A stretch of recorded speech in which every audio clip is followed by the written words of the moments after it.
have the pleasure today of sitting down with Justin at One Guy Garage. I said that correctly. Absolutely. Yay! Success. For the win.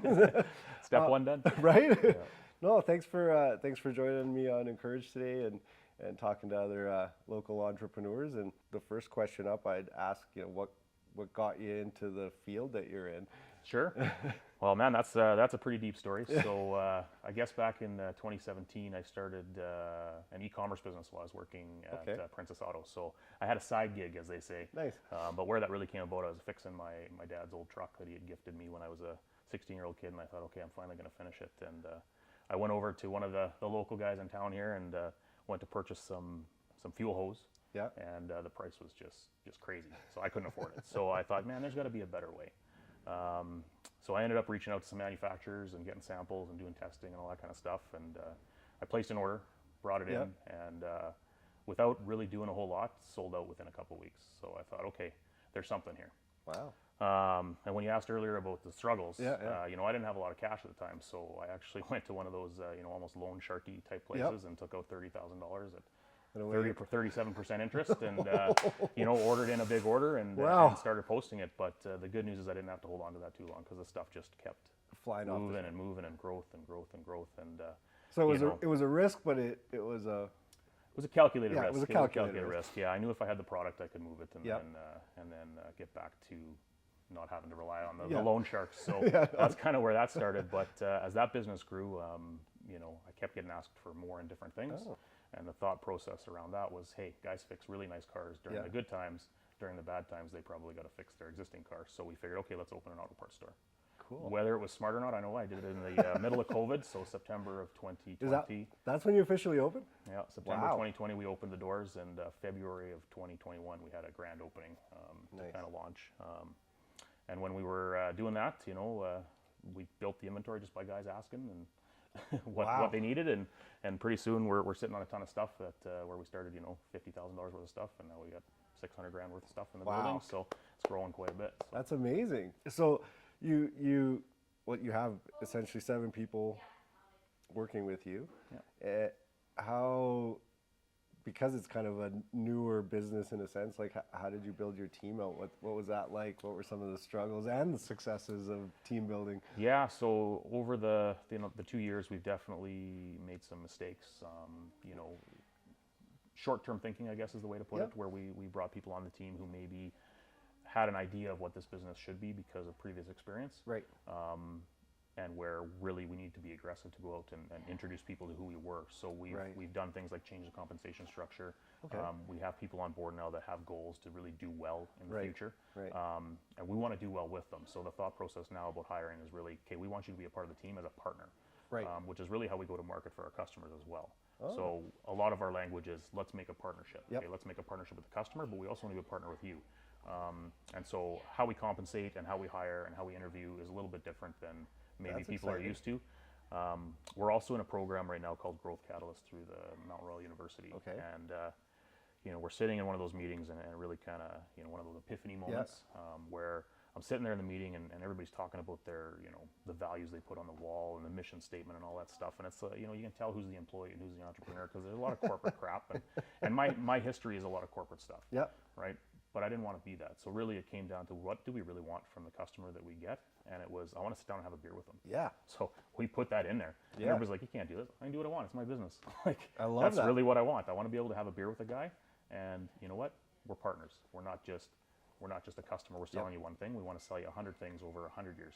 And then to your kids. We really found over the last couple of years that I screw up the most probably as a team. It is what it is, but I think the message that I'm really trying to teach these guys and teach the team and also that hopefully the customer sees, we're going to screw up, but we're going to do the best we can to fix it and admit it when we screwed up.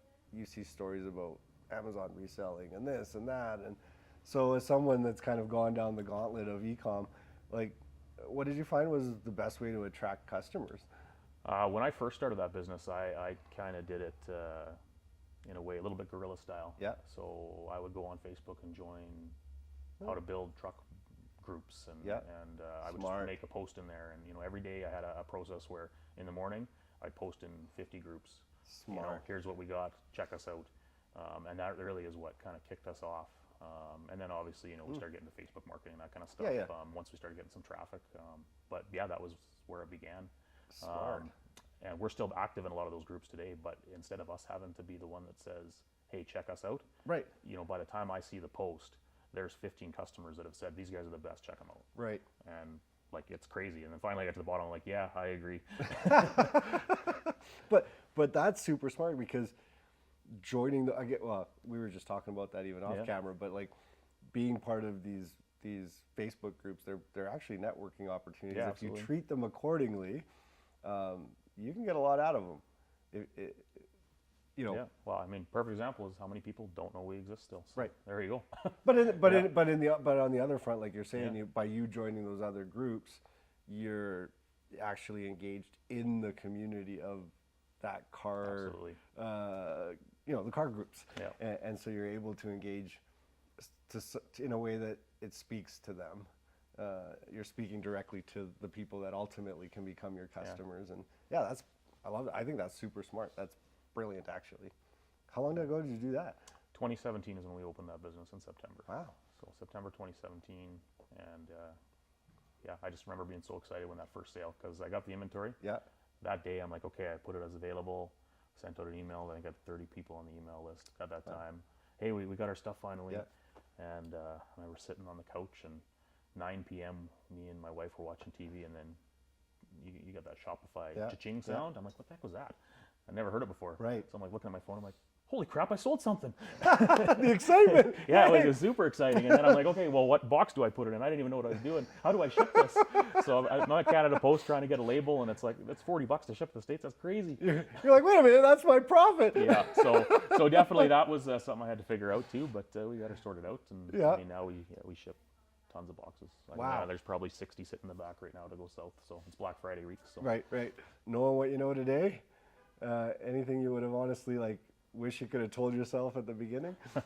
probably about 100 things, 100,000 maybe, but and I was truly looking at building a proper business. I would hire the right leaders first, instead of hiring the bottom first. Okay. So build the team for leadership, Top top down. to bottom, right, Yeah. and get those processes and expectations set early. We winged it too often. Yeah. So I would do that differently for sure. Okay. We're fixing it now, so it's all good. I mean, the goal isn't one store; Yeah. it's 40. So, That's awesome. Yeah, well, that's good. You say awesome because a lot of people look at me. Are you crazy? Well, Cool. I really appreciate you taking the time to talk to me today, Awesome. Justin. It was awesome to get to know you a little Cool, bit man. better, know your business, and see it definitely in person. You've done an amazing job here, man. I'm impressed. I'm proud Appreciate of you. it, brother. Good for you. Yeah, thanks, Good for buddy. you. Yeah, Thanks cool. for That your was time. Yeah, thanks.